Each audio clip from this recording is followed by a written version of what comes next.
go. There you go. Put it on. Turn this down. No, you good. You can let it rock, man. I always notice that you have your intro with your music, Oh, and it be all inspirational. But see, I'd probably be the one to have like some trap music come on. That probably ain't gonna get the. but look, I like trap music though. I love I trap like music, trap man. music though. I mean, I don't even know. I don't even have to know the words, but the beat. Yeah, it's the beat. That's Yeah. what I keep telling folks. I was like, don't always listen to the words because the words aren't always that encouraging or positive. Just listen to the beat. Some kind of way. Hey, you know what I'm saying? All right, so Gretchen is already in the house. Gretchen, what's up, girl? Gretchen is one of my favorites in the group. Yeah. And let me tell you why. I respect her, man, because Gretchen is gay, openly gay, and I know she don't mind me saying that. And she stepped outside of her comfort zone and did an interview with me, and it was totally outside of her character. And I was just like, man, I got mad respect for you, girl, because to me that shows leadership. And right now, sis, leadership is what we need right now. Strong-minded people is what we need right now.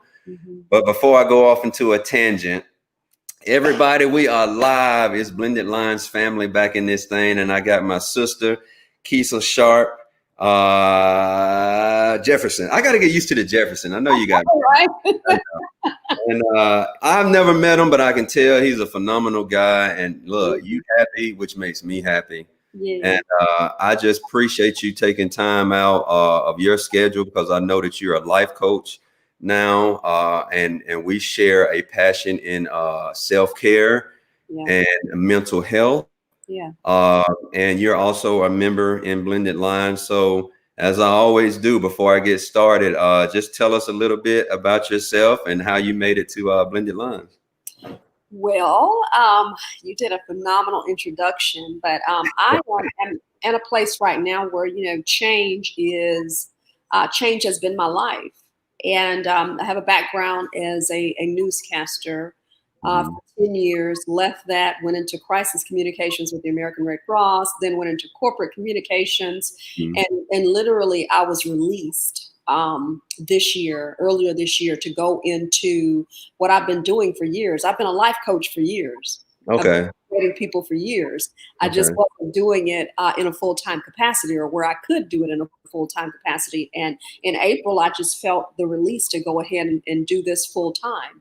So you and I had a conversation yesterday, sort of a pre-conversation, in that none of this has really caught me off guard, because I feel that I've been in a state of transition for the past 8 months. Really, it started, I would say, about this month last year. So I've been in a state of transition. And so leaving corporate America, kind of come into that, it's like this is not a great situation that we're facing with our country, but I feel like I've been prepared for it. Yeah. So as much as I can, I'm taking my experience and helping other people. And, I know that you have that passion. Like you said, we have that passion for self-care, and really through coming of this with our own experience. Right. Absolutely. Now I think I may have invited you to Blended Lines. I don't know. How did was it me that brought you into Blended Lines? Yeah. Oh yeah. Okay.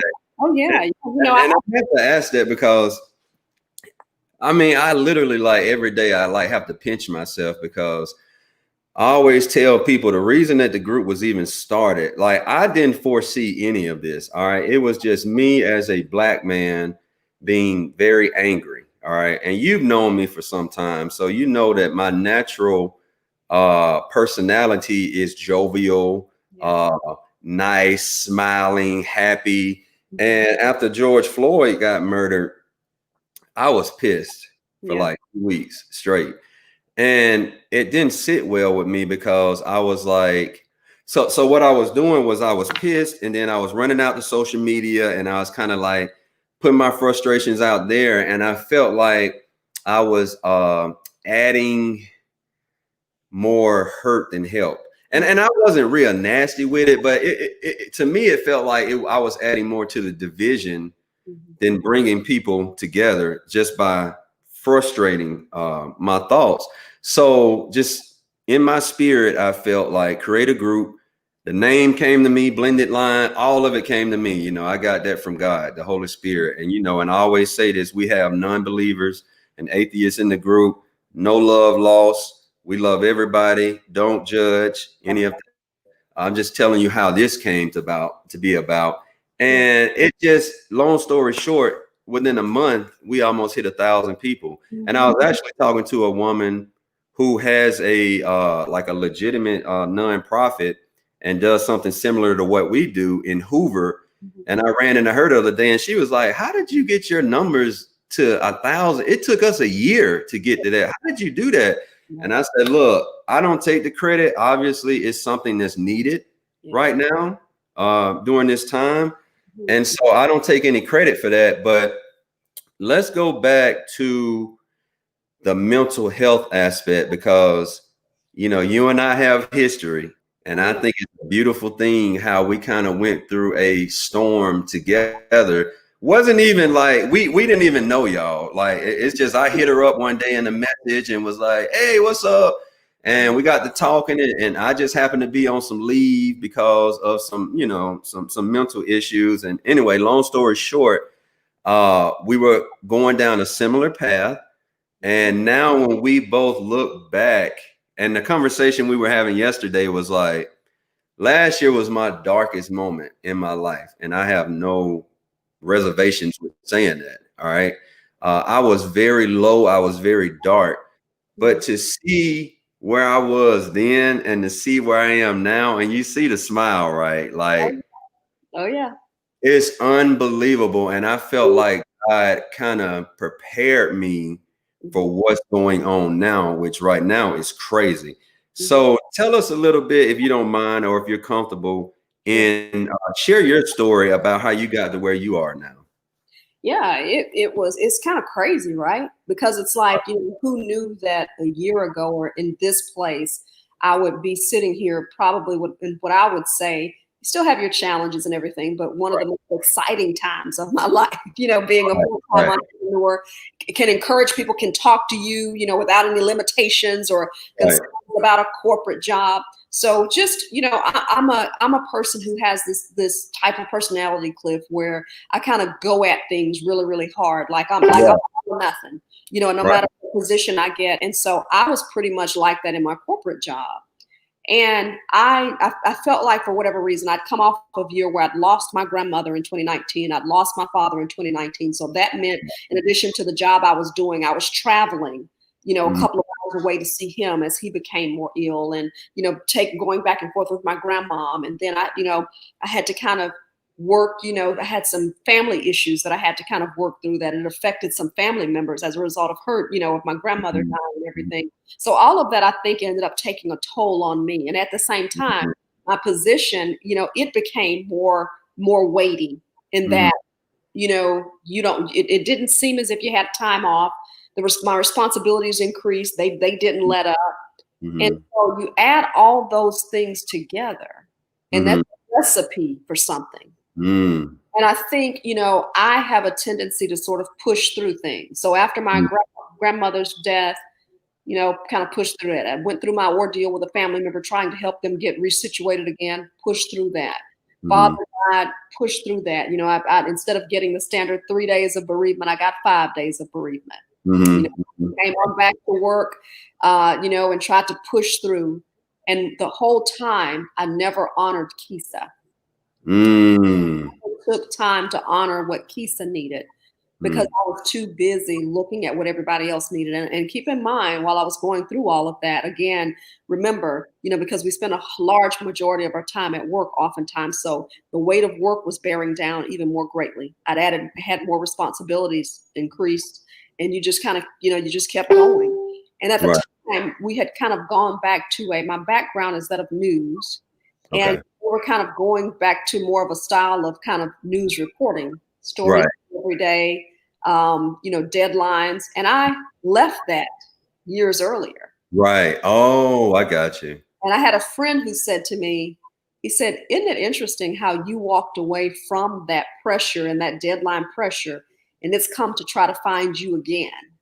And I said, Yeah, that's real interesting, isn't it? Because I didn't look for that. It came to me. Right, right, And right. so I remember telling someone, I said, I'm not going to be doing this forever. I said, this is not going to be the place that I retire. I said, I would gladly do something else and do something differently. Hmm, hmm. And I just didn't know that it was going to come to that. So with all of that, like I said, I believe my issue was anxiety, Mm, having to deal with all of that. And again, just accustomed to pushing myself, pushing through, not mm, stopping, not honoring who I am. By comparison, Cliff, I had a coworker who lost her mom, who hmm. spent years kind of being a caretaker for her mom. And when her mom transitioned, do you know that she took a month off from work? And some people thought that was extreme. Some people thought that was a little too much. And do you know that that really was what she needed to do? And but in my mind, I never thought that it was anything that I needed to do. I just felt like I could just kind of push through. And Right. so often we dishonor ourselves, and so often we are not in tune with Mm, what we need because we're too busy giving out to other people when we hit crisis.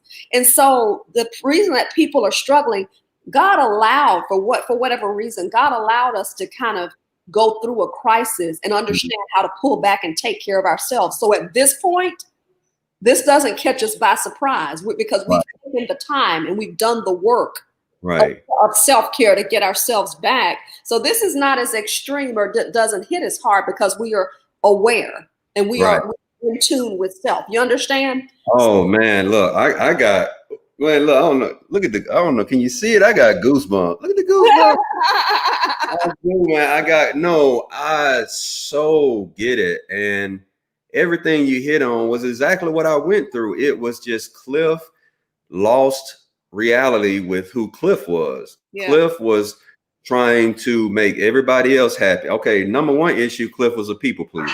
Oh That was yeah. the first issue. Oh yeah. Number two was Cliff was dedicated to be the absolute best husband he could be. Cliff Yeah. was dedicated to being the best father of his two beautiful sons that he could be. Mhm. Cliff was giving 150% at work with more responsibility, as you said, less time off. And so it's just like you said, the perfect recipe, all Oh yeah. right, was stirring.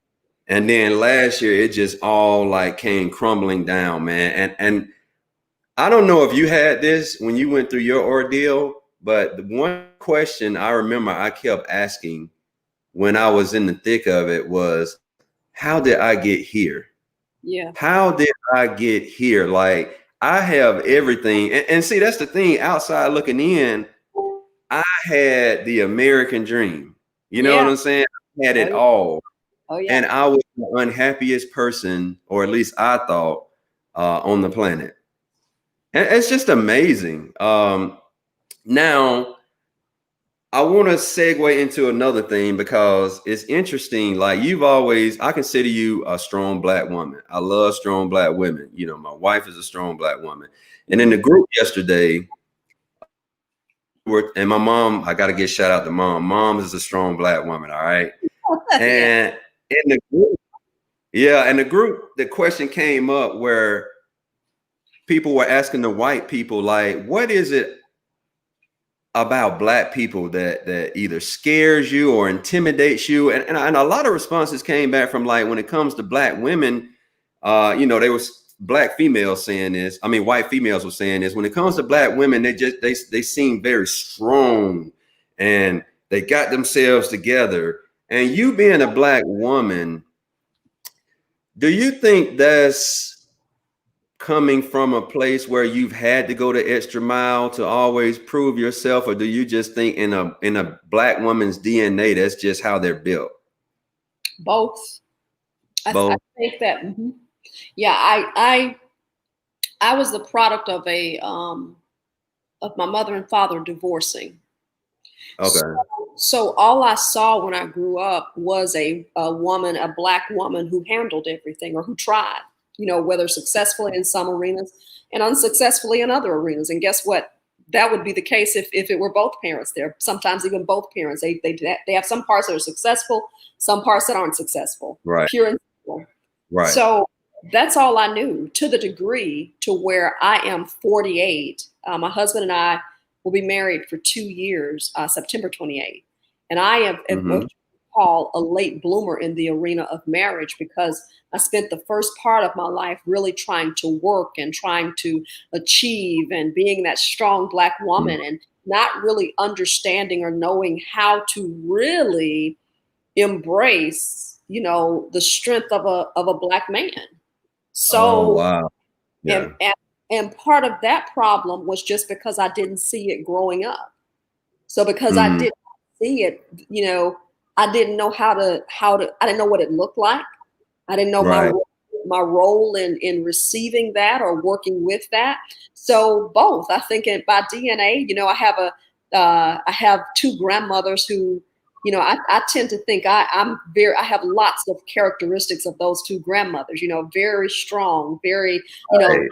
warrior. I mean, Right. go through tough things and just can handle it. But again, I also saw that being modeled in that my mother just kind of handled things after she and my dad divorced. And so just in my Right. heart, I saw her struggle. And I made up in my mind that I remember saying, I want to be able to help my mother. I remember saying, I want to be able to do Mm, this for my mother. I want to be able to, to do whatever for my mother. And so just by seeing that, I think, and then being an oldest child, I think I took on some responsibilities that in some cases I didn't have to. But like I said, it wasn't modeled. So I've had to, mm, and I thank God for my spiritual father, Pastor Mike Moore, because I yeah. learned how to submit. I learned what it means to be a strong Black woman, but to submit to a husband.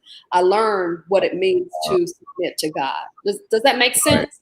No, it does, and I'll pause there right quick. I didn't even mean to get off on this, but that blessed me because, but I'm used to this. Like all of these interviews are led by the father, Yes. and he always just allows the people who have wisdom, right? Mhm. And so you just blessed me there because my wife is strong and she's used to doing everything herself, right? And so I could tell when we got married, it was a challenge for me to do stuff for her because Oh she yeah. was just used to doing it herself. And I mean, we were kind of like, I'm like, man, look, let me just do my part and take care of you. And she was just like, but I'm not used to that, you know?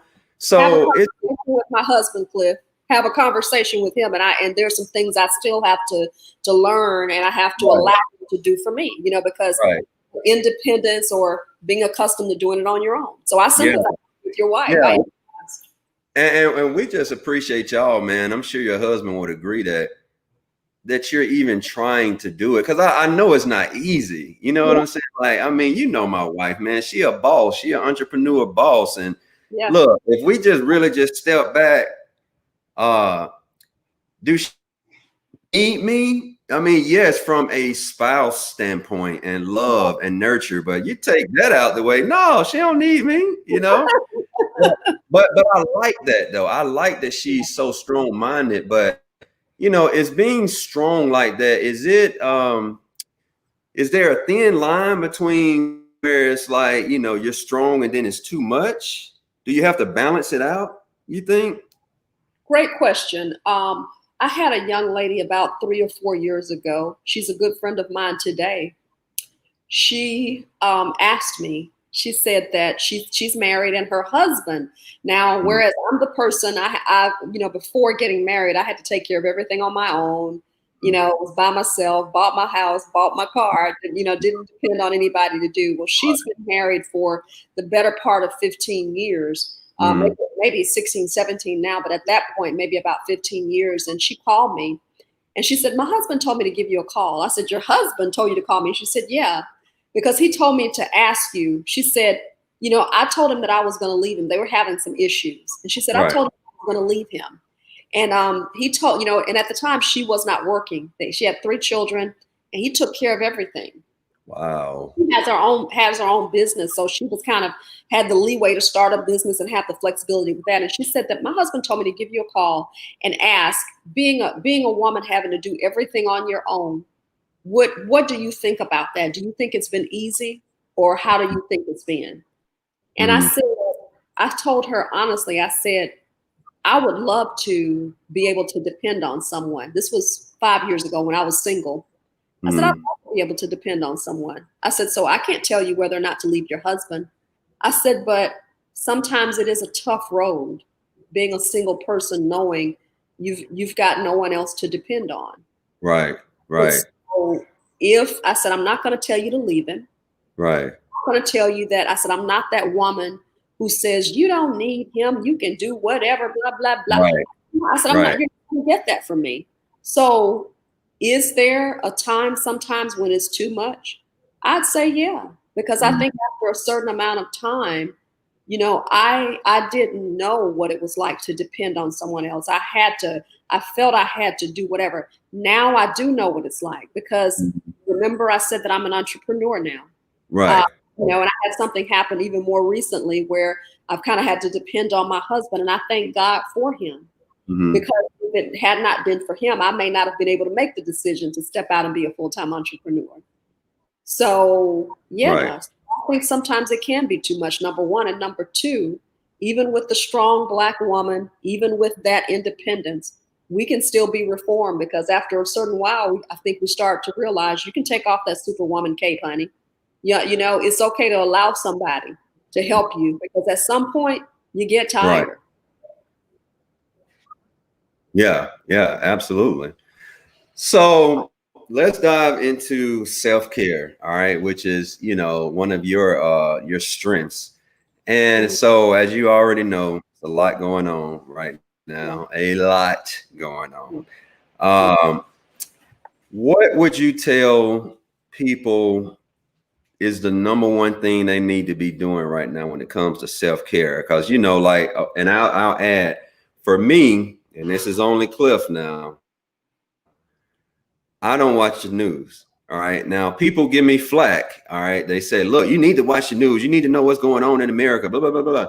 And I'm like, yeah, well, if it's big enough, it'll get to me.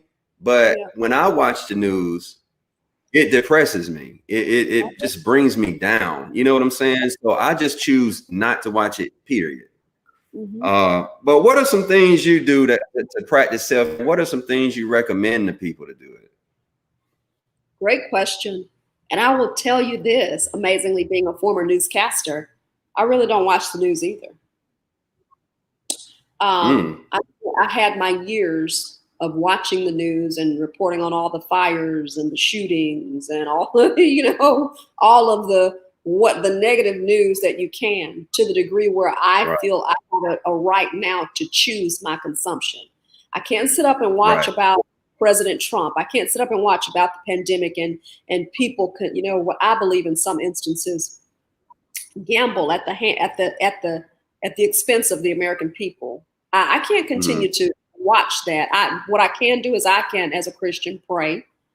So mm-hmm, so I don't watch the news necessarily so much either. I tune in very lightly, when I want to kind of get updated, but I don't consume it excessively. To answer your mm-hmm. question about self care, that part, I think people have to recognize whatever it is that self care means to them. Mm, that's Now, good. for a guy, if you're a guy, if self care means that you need to go and listen to your music, or have a bottle of wine, or go hang out with the guys, and laugh and have a game night, go exercise, man. You just like to go exercise and go run, and that, man, that just leaves you feeling great after you do it. Whatever that thing that you define as self-care for you, that's what you need to do at this time. Mm-hmm, Now, really, we can all get enough sleep. We can make sure that we're focusing on getting rest, mm-hmm, body and mind to reset. mm-hmm, Make sure that we're taking our vitamins and eating as best we can, drinking plenty of water, the mm-hmm, basics. But on a personal level, mm-hmm, we have to determine what brings our soul joy, because you're going to need to depend on that, because we're in a time that's very challenging. We're in a time that can be very depressing, watching the news, and seeing some of the things. When you see some some of these Black men who are being killed, that can lead to anger. That can anger some people. That, it angers me when I see someone being a life being unfairly taken. Yeah. So it's a form of stress that it produces, and whatever you need to do as a person to relieve that, do it. For me, a stress reliever is not necessarily to go to the salon, the spa, and spend $500. A stress reliever for me is to watch a great movie. A stress reliever for me is to laugh. I love to laugh.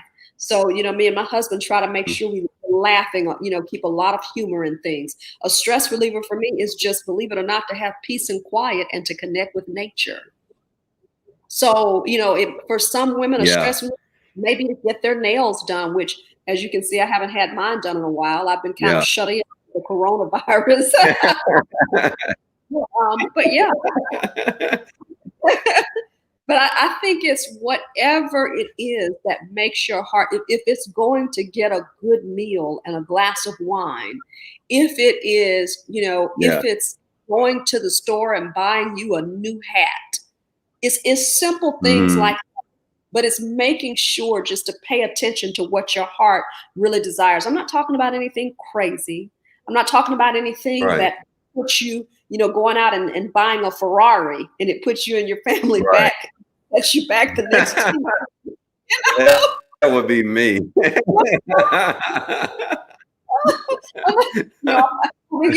fair and balanced on this thing. So no, I'm not saying go out and do something ridiculous, but I'm saying all things being considered equal, but making sure that you do some things to take care of yourself, because it is a form of self-honor. And right now we have to do those things, because when we see the images, and when we see some of the frustrations, when we see some of the negativity, you understand, it pushes those buttons on the inside of us, and which says those buttons on the inside of us, which says, I feel helpless, or it angers me, or I'm stressed and I don't know why. Well, you're stressed because of, it's not a usual time right now. It's unusual. So it's okay. It's okay. And let me say this, Cliff. If you need to talk to somebody, that's okay too. If you need to talk, listen, nobody has to know. I am a life coach. So I help people strategize. You understand? I help people strategize in terms of moving from point A to point B, in terms of dealing with change. Okay, I need to change careers, but I don't really know how to start that process. I can help you with that. Okay, I don't understand how to deal with this new family dynamic. I have my children at home, my husband at home. How do I still remain productive? I can help you with that. Now, if you're talking about anger, frustration, some deep-rooted emotional issues, that's when you may want to consider a counseling, a group, or even a counselor, or either a group session. And it's okay, I don't know what it is about our brown-skinned brothers and sisters, but we just don't think that we're supposed to talk to a counselor. Look, let me say this. Now, before I forget, I want to make sure that we have your information out there. So at the end, or even after this interview, go into Blended Lines, put your website, put all your information out there, all right? Because Blended Lines knows as well as you, I brag about my psychiatrist and therapist. I have both. And the thing is white people have been doing this for decades. It's cool to have a therapist. Absolutely. It's only for some reason in our community where it's frowned upon, which I still don't understand why. But I can't say it enough, guys. The worst thing you can do is try to hold that stuff in, man. And I always use the beach ball analogy. All right. When you take a beach ball on the water, the deeper you go with it. All right. When you finally let it go, what happens? Whoosh, right? And it explodes through the top. And it's the same thing with emotion. You try to push, and then something happens that's not even that deep. And then boom, they blow up, and that's all that happens. So I can't echo that enough, guys. Please, if you need a life coach, holler at Keisa. If you need a counselor or a therapist or a psychiatrist, get that. And also, I love what you said about find that thing that you like to do, right? All right, for me, it drives my wife crazy, but I can't sit still. So what I like to do is go jump in the ride, put on some ratchet trap music, and ride out. And man, it's so much therapy for me to listen to trap music and ride out. But that's me. You know what I'm saying? And don't feel guilty. And men, I want to say this to y'all, men. Don't feel guilty for doing something for yourself. If you need to break away from the fam, like she stated, go kick it with the homeboys or something. Just make sure you communicate that to the spouse. Don't just up and leave, but communicate to the spouse. Look, I need to clear my head. I need to go to the homie crib and just chop it up, whatever. And but don't feel guilty, man, because you got to take care of yourself in order to take care of anybody else. That's good. Am I right?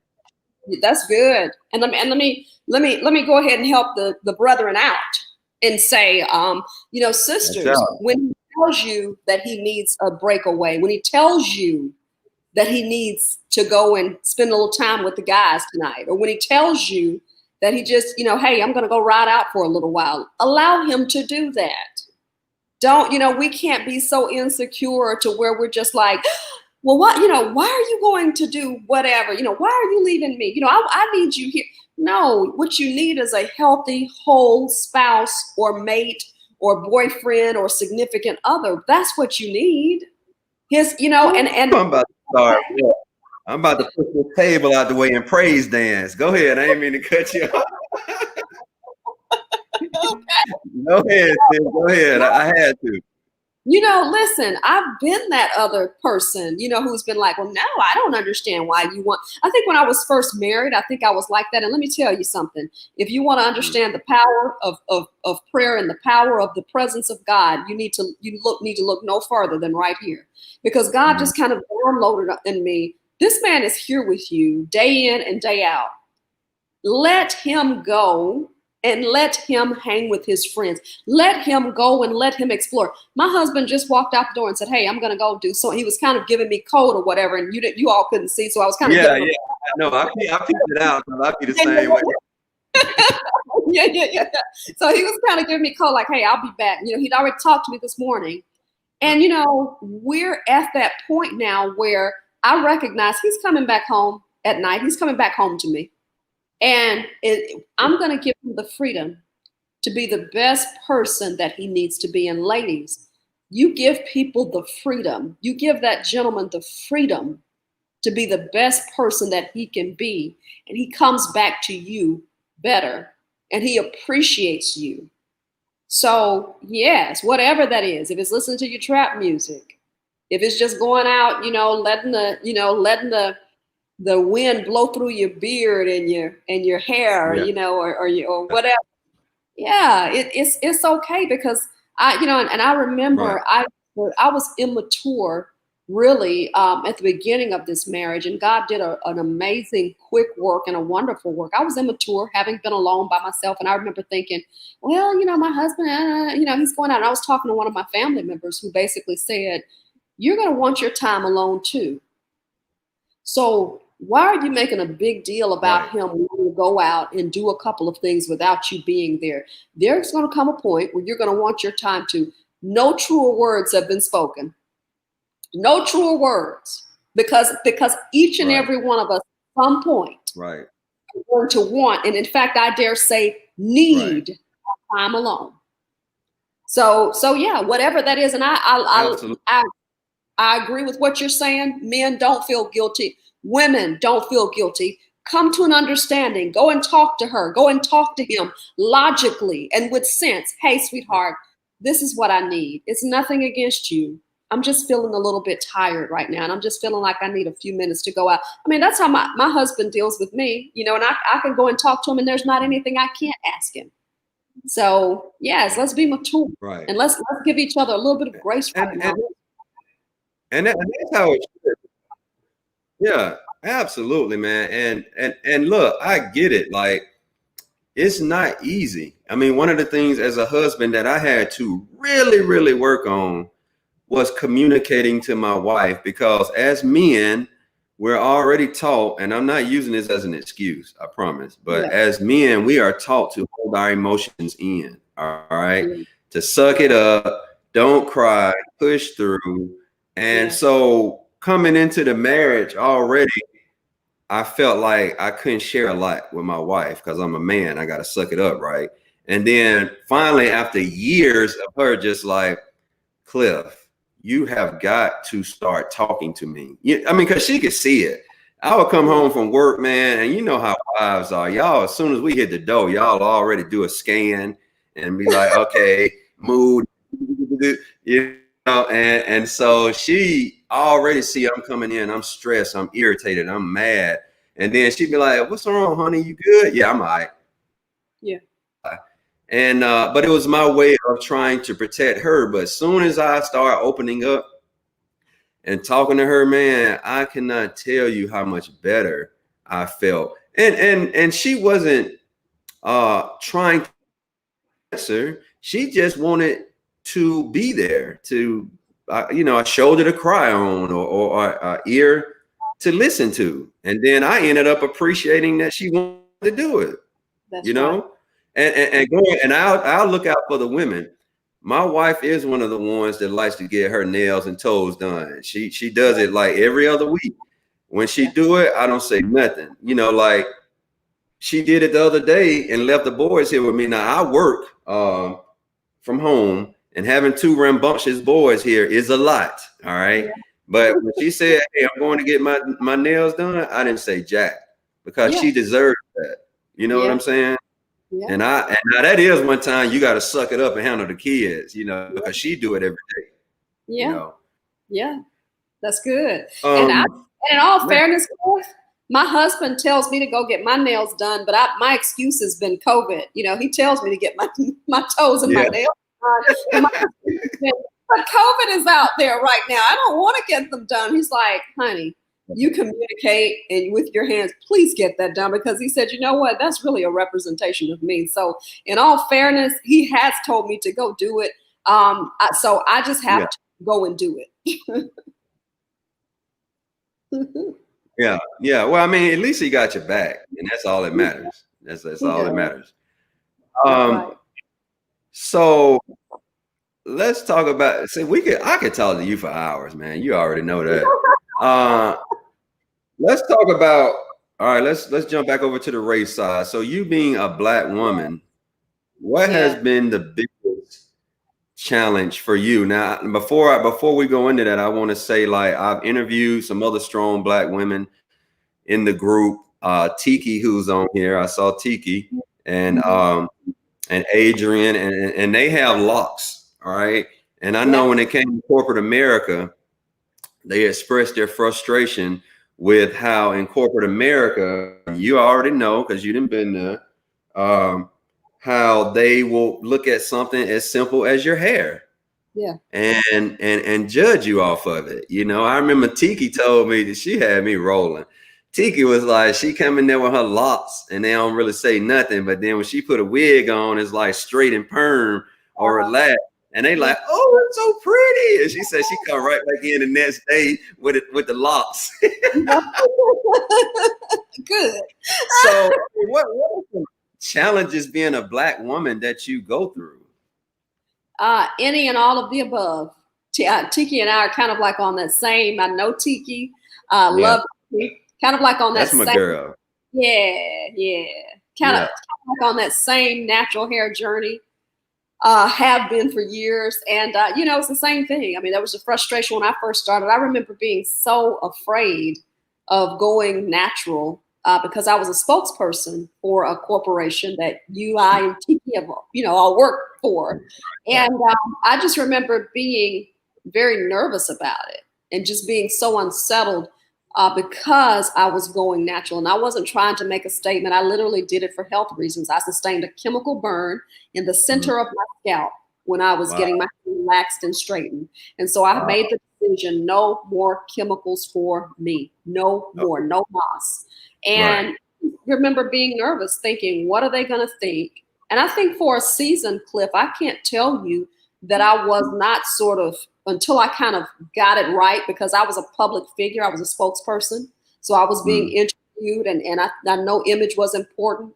So I can think back, and I remember for a small season, I felt that I didn't quite have it together, and I kind of felt ostracized. I kind of, and the honest to goodness truth that I'm admitting to you, I felt ostracized. I felt that I was kind of overlooked or kind of put on a shelf for a little while. And maybe it was because I was learning, maybe it was because it didn't look as great as they wanted it to look, or maybe it was because they weren't ready to deal with the diversity of it just yet. But I'm amazed at how things just kind of come full circle. And I remember toward me leaving the company, they really had me out as a kind of a front image, because here's the deal. Diversity was the buzzword that was kind of being thrown around. They wanted to really stress diversity. So I became the person, she's progressive. She's got these locks, and, she's spoken African American. So, hey, yeah. This is a great, and I'm not knocking any of it. I mean, maybe I had to kind of get myself together too, to understand how to make this hairstyle look professional and how to keep going, because for me, it was, I do recognize a professional image. So again, I understand all of that, and that, I did kind of go through a season where I felt like, this isn't exactly appreciated, but it came around. It came around. Yeah. And by the time I ended up leaving there, they were A-okay with it, because you know why? Because society became okay with it. And when you start images of women with natural hair and locks in commercials and everything else, you are forced to understand, wow, okay, this is not just a personal thing. This is really more of a cultural deal that we're gonna have to deal with. And we've got someone here who's there. Okay, all right, we're okay with it now, So yeah, I saw that, and my No. Go ahead, I'm listening. No. I was going to say that's a great point. So with you saying that, with everything that's going on with the changes now, so it looks like society is finally getting it, and it's like, okay, we haven't been treating people fairly, and we haven't been equal. Now that the pressure is out there, where do you think we're going to go from here?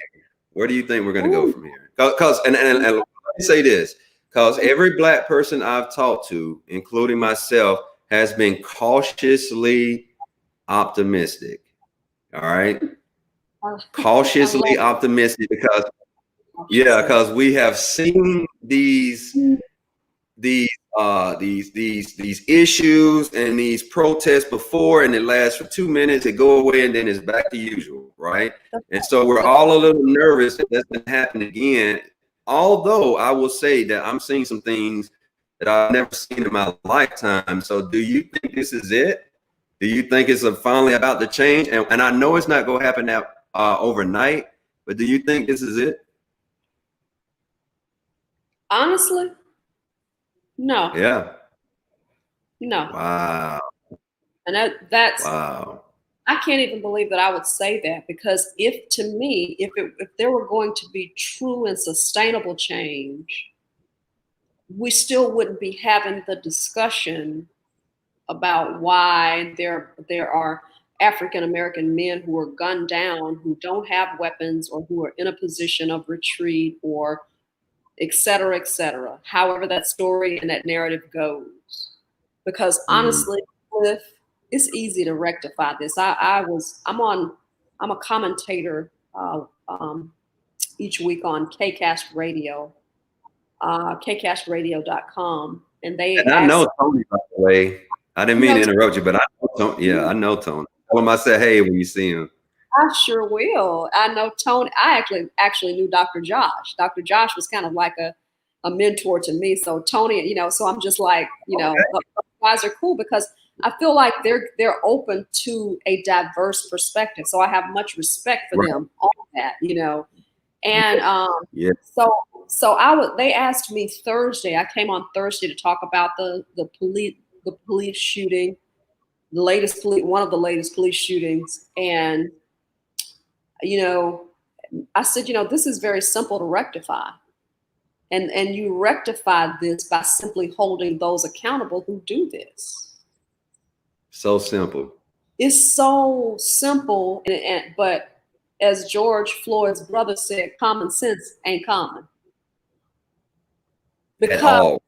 At all. Because if you want this to stop, you hold those accountable who are perpetuating this crime against humanity. That's simple. But you would rather people take to the streets. You would rather enact police and the federal government against them for being frustrated and saying we're tired. Right. When you have the ability within a municipality, within the federal government, you have the ability to hold those accountable. So there are some things that I say are just that's a ruse, meaning it's diverting away from the real issue. And to me, this is diverting away from the real issue and the fact that America is not ready to deal yet with the inequality and injustice. Absolutely, someone say accountability. Right. Holding them accountable. So if you're not going to hold the perpetuators accountable, what are we doing? You would hold me accountable if I didn't have my minute. No, second. In a millisecond. If I don't have my license and if I'm pulled over, you're going to hold me accountable. So why do you mean to tell me that a certain sect of people are able to do things and they're not able to be held accountable? So again, some things are a ruse. It's a hiding from the larger issue. The larger issue is we still are dealing with racism at a systemic level because you're not willing to, because of the race of the person who perpetuates the crime, you're not willing to hold them accountable. Right. If there were an African American man who committed the same to a white person, I don't think we'd even have this conversation. I don't think that man would be alive. I don't know if he'd be alive. Real talk. You want real talk? Won't give it to you. I have no obligation to no entity. I have no obligation. What's up, Jonathan Hatton? I have no obligation to anyone to hold my tongue because I've done that long. I've sat and smiled and blah, blah, blah. No more police. Gretchen says no more police immunity, no more protection from justice. That's right. I mean, for instance, if the tables were turned, if the tables were turned, you had these black cops who were perpetuating crimes against white men. They targeted white men. Do we have the stories of white cops killing white men? No, no, we don't. And you know what's so tripped out? I brought that up in the group. And even when I expressed it in the group, it's so crazy how the person twisted my words to make it seem like I said like white people don't get shot. And that's not what I said. I said, show me a white person that gets shot the number of times, like 7 times in the back, like a black person. But even when I said that, all he heard was white and shot. Right. You know what I'm saying? And so, is it lack of understanding? Is it I don't want to understand what you people are going through? Like, what is it, man? Is it all of the above? What is it? You know what? We see what we want to see, and right. I refuse to argue. I refuse to argue with what is. So we can go back and forth, and we can nitpick about black crime. We can nitpick. We can say, oh well, why are you pointing this out? I mean, it's almost like what I see with America right now, that our country is in a state of emergency. And that problem is squarely pointed to our leadership. And for those who don't see it as a problem, therein lies the problem. The fact that people are not outraged with what has happened with our country, the fact that people are not outraged with some of the things that we have allowed, the bundling of major issues, the disrespect of Americans, the disrespect of anyone who doesn't look like our leader, our president. If you are not outraged, if you are not strongly concerned, therein lies the problem. And I am concerned that we have become lulled as a society, as a country. We have become lulled by our own hatred, our own hatred of other people. We literally are tearing each other apart. So if you mean to tell me, that's just like me standing up and saying black is always right, it doesn't matter. That is a lie. No more than white is always right. That is not right. But I am appalled at the fact that people are not outraged by some of the things that have been perpetuated, by some of the things that have been allowed, and the disrespect that has come from our top office. I think other countries are looking at us and are laughing. I think other countries are looking at us in horror as we literally tear apart ourselves. So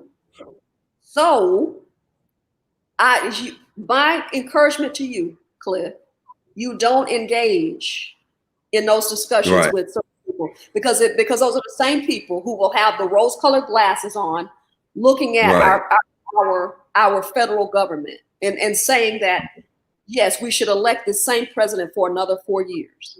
Go right ahead if you want to continue. But I have said this personally.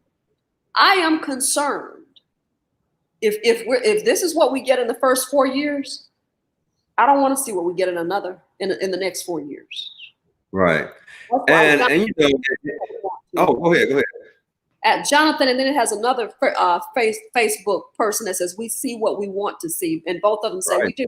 And listen, not everybody who has white skin agrees with what's going on. I mean, let me say that, like what Gretchen says, she says they are very concerned. You know, it's not everybody so I'm not going to say that. But what I'm just saying to you, Cliff, is you don't engage.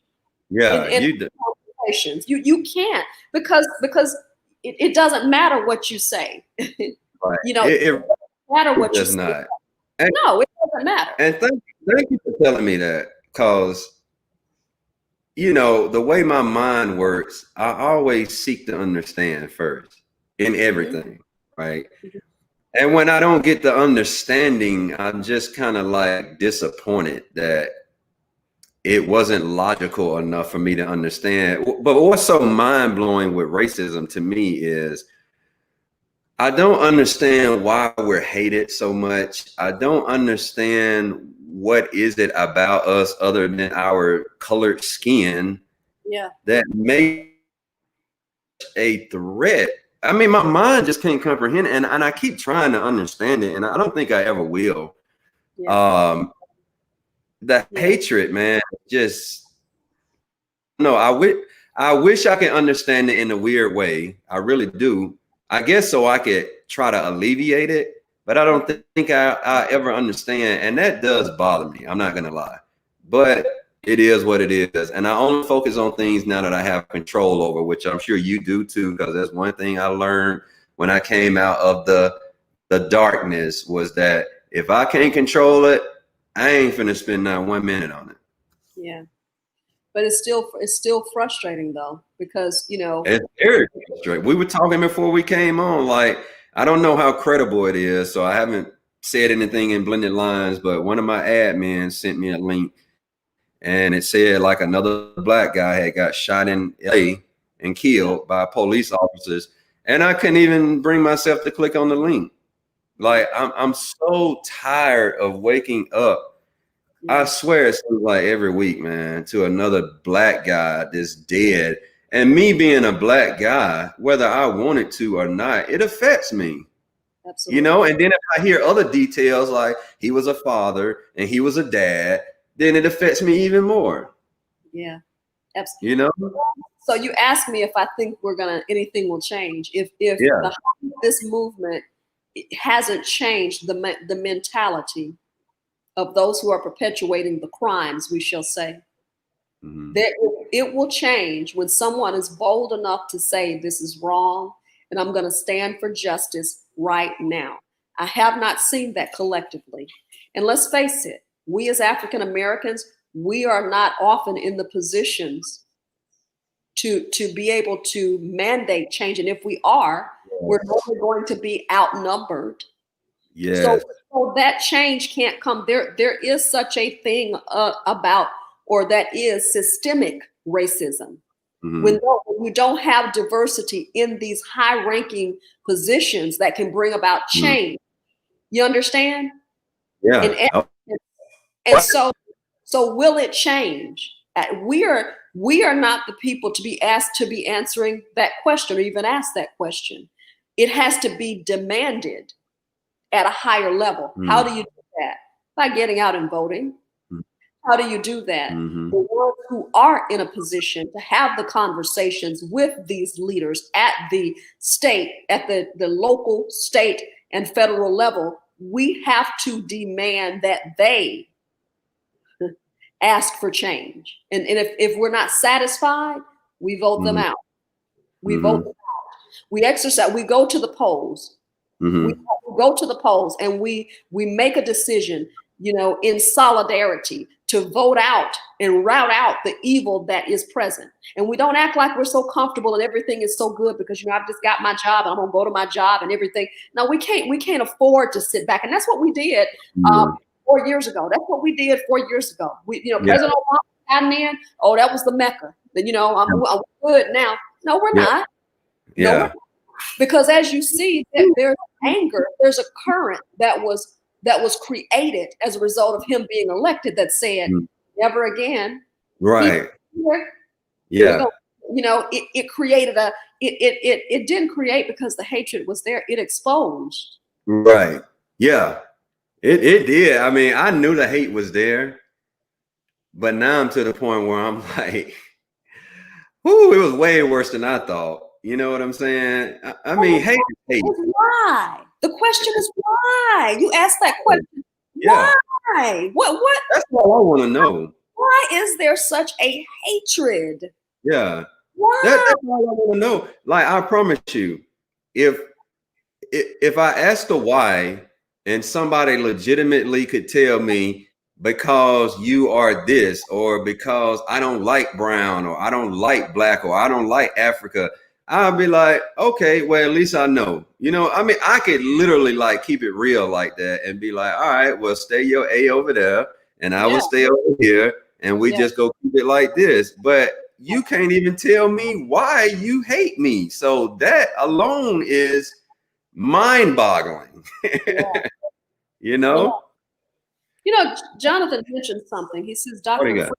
Cress Welsing coins it white genetic survival. He said, check out the book.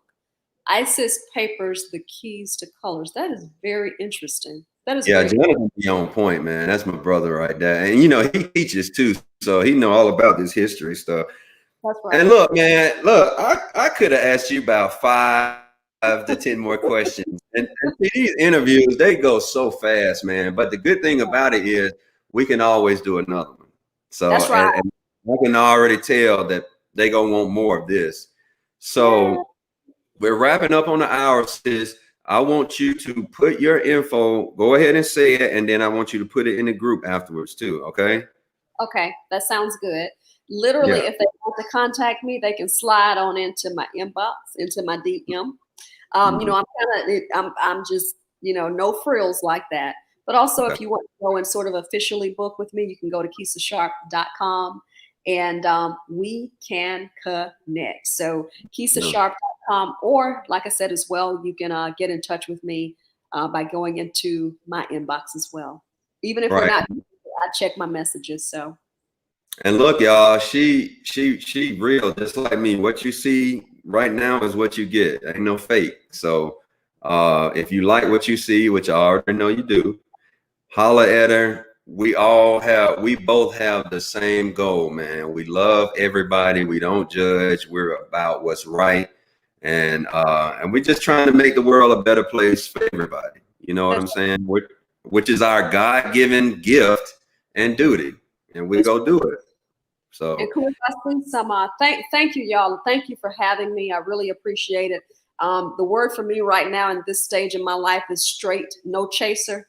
After the Steve Harvey book, you know, straight, no chaser. I mean, you know, it's not time anymore to be cute. It's not time anymore to, you know, to put a public relations spin on it. I'm gonna hit you straight in the jugular with it, and you either like me or you don't. You know, people are dying in these. You know, these streets are, you know, these streets are a different animal today. And so I can't afford anymore to be cute. I can't afford anymore to be culturally correct or whatever, or politically correct. No, it's I've gotta come straight in. I want you to go back and listen, bro, to some of the stuff that Jonathan put down. He put down a podcast and said, let's do a forum. Birmingham, let's talk. Yeah. Oh, yeah. Hey, look, Jonathan, we've already been talking about that, man. Come on, let's stop talking about it and let's make it happen, bro. I'm ready. I stay ready. I mean, me, you, Keisa, man, that'd be. Let's do it, bro. Let's do it. Let's do it. I'm getting. Sis, you know I love you, girl, and I always make everybody got to give me a virtual fist bump, a COVID fist bump. All right, bam. Hey, look, man, I am so proud of you. Looking at, I know where we were last year. Come on now. And where we are now, it's nothing but God, man. You know that. I know that. I hope He continues to use you, as I know He will. I pray He continues to use me. And one day, maybe in our lifetime, I don't know, that we can just all love each other and just put this racism crap behind us, man. It's been too long. It's too old. We got to do better, y'all. All right? Please, let's do better. All right, sis, I love you, girl. You have a good day. I got to get back to work. All right, look, have a good one. I'm going to do a replay and I'll send you the link to the YouTube channel too. Okay? Okay. Bye, y'all. And Justin, let's make it happen, bro.